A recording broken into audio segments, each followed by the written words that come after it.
Hello दोस्तों, स्वागत है आप सभी का आपके चैनल जीए स्टडी हब पर।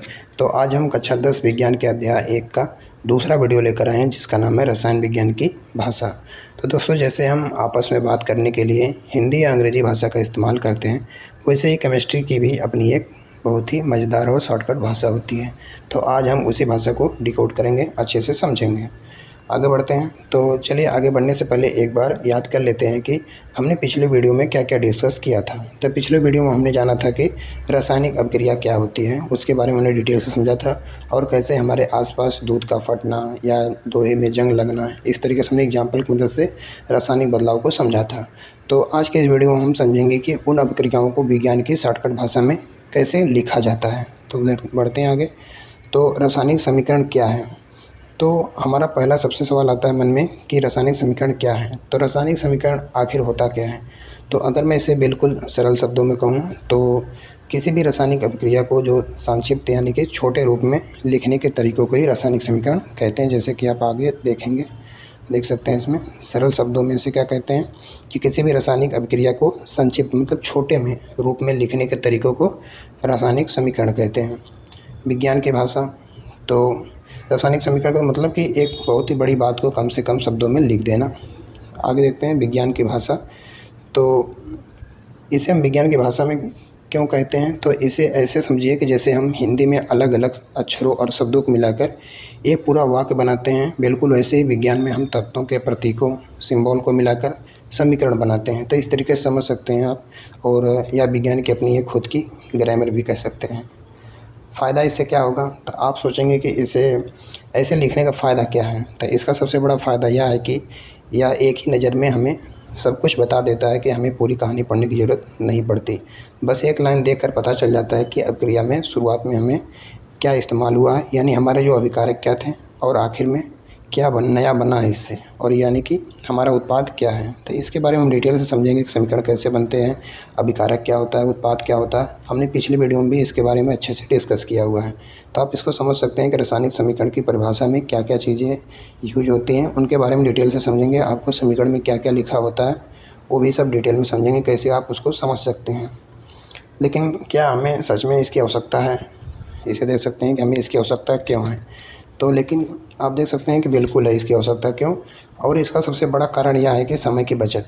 विज्ञान में जो वैज्ञानिक मतलब कि जो वैज्ञानिक दिन भर में सैकड़ों प्रयोग करते हैं, अगर वो हर चीज़ की कहानियाँ इस तरह से लिखेंगे तो उनका बहुत ही सारा समय सिर्फ लिखने में ही बर्बाद हो जाएगा।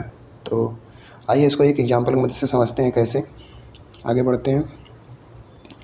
पहला कदम शब्द समीकरण, इसको समझते हैं आगे। शब्द समीकरण क्या है? तो मान लीजिए कि एक वैज्ञानिक ने प्रयोग किया कि वो अपनी कॉपी में लिख रहा है कि मैग्नीशियम और ऑक्सीजन आपस में मिलकर एक क्या बनेंगे, मैग्नीशियम ऑक्साइड बनते हैं। तो सोचिए इस पूरी लाइन को बार बार लिखना कितना लंबा और थका देने वाला काम है।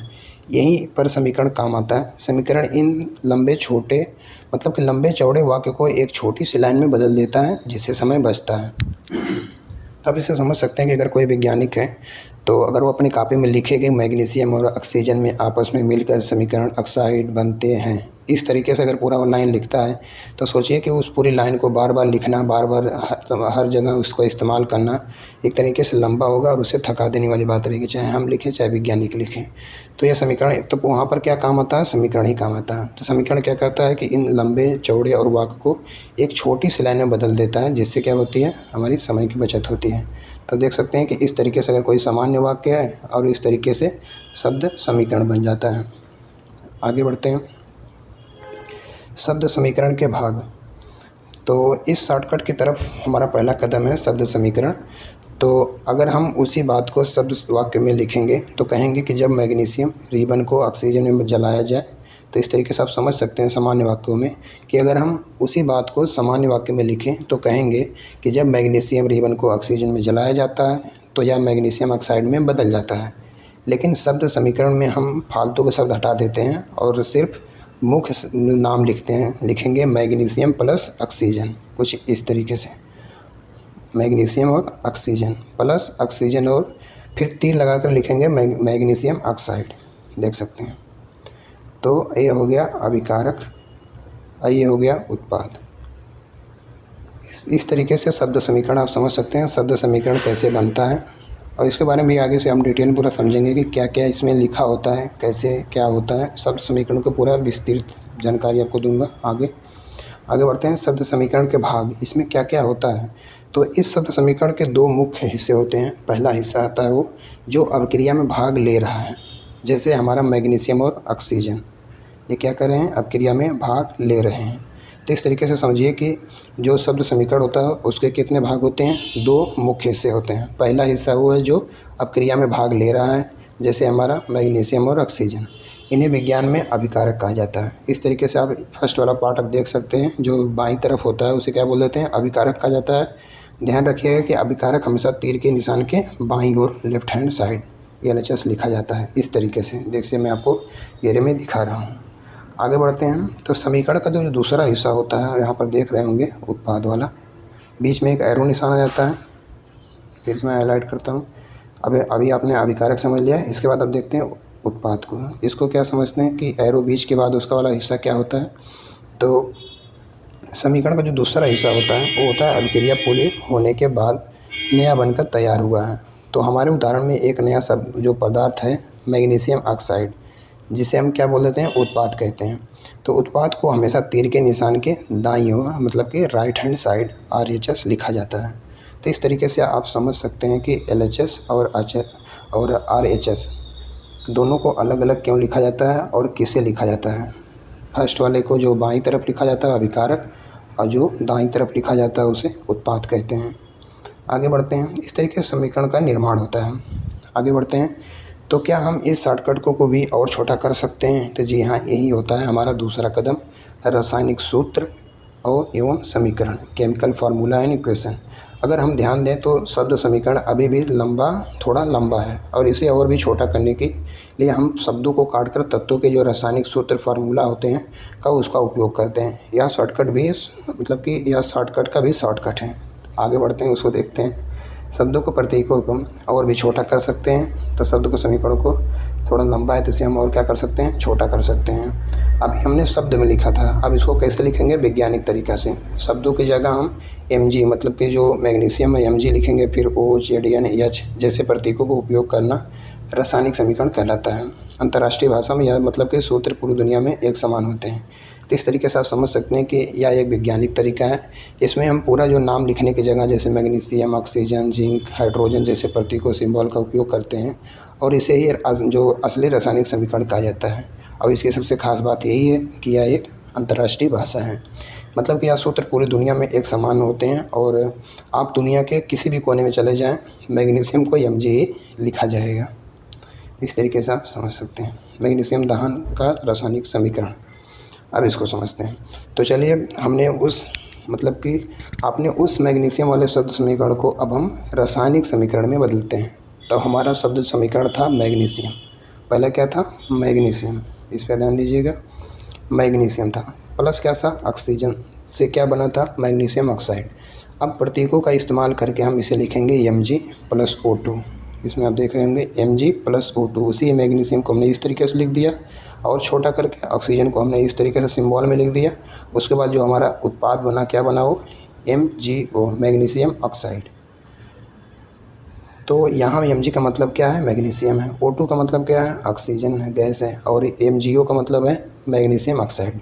देखिए, इतनी बड़ी लाइन सिर्फ 3 प्रतीकों में सिमट गई। तो इस तरीके से हमने पहले क्या समझा, शब्दों को, जो अभिकारक और उत्पाद को इस तरीके से लिखा, फिर उसको हमने प्रतीक की मदद से लिखा। तो इस तरीके से आप समझ सकते हैं कि रासायनिक समीकरण का क्या यूज है केमिस्ट्री में। तो इस तरीके से आप देख सकते हैं कि इसको क्या कहते हैं। आगे बढ़ते हैं। प्रतीक चिन्ह सिंबल का अर्थ। तो इस समीकरण में आपने 2 निशान देखे होंगे। पहला है प्लस का, पहले आपने क्या देखा था, इसमें प्लस का निशान। इसको एक एक करके समझते हैं क्या है ये। फिर उसके बाद क्या है, तीर का निशान है। ये क्यों लगे होते हैं, क्या करते हैं, इनको थोड़ा सा समझ सकते हैं। आप समझिए, अब बता रहा हूँ मैं कि इस समीकरण में आपने 2 निशान देखे होंगे। पहला क्या था, प्लस का। पहले इसको समझते हैं, प्लस वाले को, प्लस था, फिर उसके बाद क्या था, तीर का निशान था। तो इसे जो प्लस वाला भाग है, इसे हम क्या बोल देते थे, अभिकारकों या उत्पादों के बीच लगाया जाता है इसे प्लस को। और इसका अर्थ यह होता है कि इसके साथ जुड़ता है या और, दूसरा जो सबसे ज़रूरी निशान है तीर का निशान, आप देख रहे होंगे इसका तीर का निशान है। या तीर अभिक्रिया की दिशा बताता है कि रिएक्शन किस तरफ हो रही है। तो तीर का सिरा हमेशा उत्पाद जो बनने वाली चीज़ होती है, जिसे उत्पाद बोलते हैं, बनने वाली जो चीज़ होती है की ओर होता है। तो इस तरीके से आप समझ सकते हैं कि जो प्लस वाला निशान होता है इसे अभिकारकों और उत्पादों के बीच लगाया जाता है, जो इसमें आपको लिखा हुआ सब कुछ मिल रहा है, देख सकते हैं। आगे बढ़ते हैं, कंकाली समीकरण क्या है। तो अब यहाँ एक बहुत ही बड़ा ट्विस्ट आता है कि क्या आपने कंकाली समीकरण का नाम सुना है। तो ऐसे समीकरण जिसमें तीर के मतलब कि तीर के दोनों ओर तत्वों के परमाणुओं की संख्या बराबर नहीं होती है, तो उसे हम क्या बोलते हैं, कंकाली या असंतुलित समीकरण कहते हैं। मतलब संतुलित नहीं है, बैलेंस नहीं है, ये क्या है, अनबैलेंस है, असंतुलित समीकरण कहते हैं। आपने इसी समीकरण को देखिए, आगे दिखाता हूँ। इसमें देखिए आप समीकरण को कि इसमें आप क्या देख रहे हैं कि ऐसा समीकरण जिसमें तीर के दोनों निशानों बराबर नहीं हो, तो इसमें आप कंकाली समीकरण देख सकते हैं कि असंतुलित कैसे ये होगा। आप गेस करके बताइए कैसे असंतुलित हुआ। कैसे देख सकते हैं इसमें कि ऑक्सीजन 2 है और उधर उत्पाद की तरफ ऑक्सीजन क्या है, 1 ही है। तो इस तरीके से इसे कह सकते हैं क्या है, असंतुलित है, कंकाली है। तो आप समीकरण में पहले देखिए, इसको मैं पूरा एक बार फिर से रीड करता हूँ, पढ़ता हूँ। देखिए क्या, पहला क्या है, मैग्नीशियम, दूसरा क्या है, ऑक्सीजन O2 है। तो अब ध्यान दिए होंगे कि बाईं ओर ऑक्सीजन O2 के 2 परमाणु हैं, जबकि दाईं ओर केवल 1 ही है। तो दोनों तरफ पल्ला क्या बराबर है, नहीं है, इसलिए यह कंकाली समीकरण है, असंतुलित समीकरण है। इसे आप समझ सकते हैं कंकाली समीकरण किसे कहते हैं। समीकरण और अधिक सूचनापूर्ण बनाना, इसको समझते हैं ये क्या चीज़ है। तो वैज्ञानिक ने अपने जो समीकरणों को सिर्फ प्रतीकों तक नहीं छोड़ते हैं, वो उसे और भी ज़्यादा जानकारी देने वाला मतलब सूचनापूर्ण बनाते हैं कि पूरी जानकारी इसे मिल जाए। तो इसके लिए हम सूत्रों के साथ उनकी जो भौतिक अवस्था होती है, फिजिकल स्टेट भी लिखते हैं। कि ठोस और अवस्था के लिए ब्रैकेट में क्या लगा देते हैं, यस लगा देते हैं, देख सकते हैं, जैसे मैग्नीशियम रिबन। तो और दूसरा क्या है, लिक्विड। तो जैसे मैग्नीशियम में क्या हो गया, रिबन हो गया, दूसरा क्या हो गया, लिक्विड हो गया। तो द्रव या तरल अवस्था के लिए क्या होता है, यानी कि लिक्विड, लिखते जैसे पानी। तो तीसरा देख सकते हैं जी वाले में, गैस। तो गैस अवस्था के लिए क्या लगाते हैं, जी, यानी गैस लिखते हैं, जैसे ऑक्सीजन। और जब कोई भी चीज़ पानी में घुली हो तो उसके लिए Ag लगा देते हैं, इस तरीके से। तो इस तरीके से समीकरण का क्या बनता है, पूरा पूर्ण रूप से बन जाता है कि किस फॉर्म में है, इस तरीके से समझने के लिए। जैसे आपको इसमें दिख रहा होगा पूरा अवस्थाओं के साथ संपूर्ण समीकरण, इसको एक बार देख लीजिए कि ये क्या चीज़ है। तो आइए हम अवस्था के साथ बिल्कुल एक परफेक्ट और समीकरण मतलब कि संपूर्ण समीकरण देखते हैं। जैसे कि आप देख रहे होंगे पहले जिंक, तो जिंक में क्या लगा, पहले S लगा है, देख सकते हैं।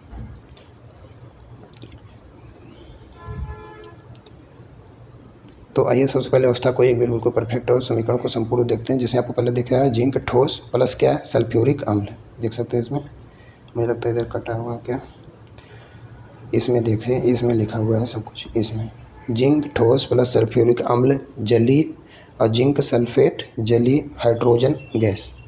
तो इसमें आपको क्या समझने को मिल रहा है कि जो जिंक है क्या है, ठोस में इसमें क्या लगा हुआ है, S लगा हुआ है।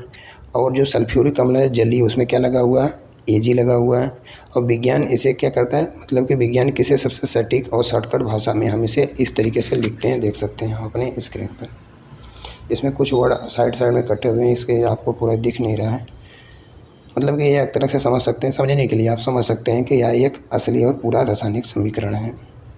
इसमें जो कभी कभी बीच में इस तरीके से यूज होगा तो आपको मैं बता दिया कि ये क्या होते हैं, देख सकते हैं। यहाँ पर यस लगा हो तो उसे क्या समझेंगे, आई लगा हो तो उसे क्या समझेंगे, जी लगा हो, Ag लगा हो। आगे जब बढ़ेंगे या आप पढ़ रहे होंगे अपने क्लास में या कोई भी ऑनलाइन ऑफलाइन कोचिंग कर रहे होंगे तो उसमें आपको बताया जा रहा होगा, तो आप वहाँ भी समझ सकते हैं। अगर यहाँ आप पढ़ रहे हो तो इसका भी रिवीजन कर सकते हैं यहाँ पर। अगर नहीं आपने पढ़ा है तो आप यहाँ से नया भी सीख सकते हैं। तो आगे बढ़ते हैं पहले। तो आज का सारांश कैसे बने समीकरण, इसको समझ लेते हैं कि आज हमने क्या क्या सीखा। तो दोस्तों आज के इस वीडियो में हमने समीकरण बनाना सीखा कि कैसे समीकरण बनते हैं, किस समीकरण को क्या कहते हैं।